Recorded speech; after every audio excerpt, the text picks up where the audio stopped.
حرفيا بقى اسرع بيتزا في العالم كله بدون عجن ولا فرد ولا حتى هتلمس العجينه بايدك. في الاول معانا كوبايه وربع من الميه الدافيه، هنضيف عليهم معلقه كبيره من السكر ومعلقه كبيره خميره فوريه ورشه من الزعتر. بعد كده هننزل عليهم بكوبايتين ونص من الدقيق، هنضيفهم بالتدريج وهنضيف كمان رشه من الملح. واخر حاجه بنضيفها هي 3 معالق كبار من الزيت. هنقلبهم كويس مع بعض وهنغطي بقى على العجينه ونسيبها تتخمر حوالي 10 دقائق.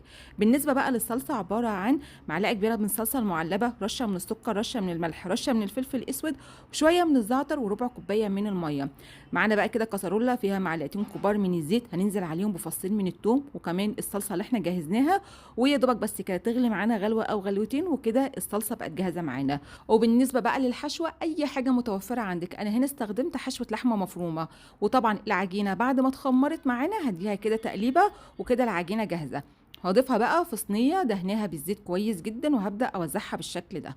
وكمان هبدا اوزع عليها الصلصه والحشوه اللي احنا جهزناها اللي هي حشوه اللحمه المفرومه، نقدر نستبدلها باي حاجه تانية متوفره عندنا. وكمان بقى ضفت هنا طماطم شايله منها البذر ومقطعاها الحلقات، فلفل اخضر اللي متوفر عندك، زيتون ابدأي انك تضيفيه، وكمان شويه من الجبنه الموتزاريلا. وفرن سخن بقى درجه حراره 180 على الرف الاوسط، بتاخد معانا حوالي 25 دقيقه وهيطلع عندك احلى بيتزا سريعه وسهله. ولو عجبتكم الفكره يا ريت ما تبخلوش على اختكم بلايك، وربنا يحسن ما بين ايديكم.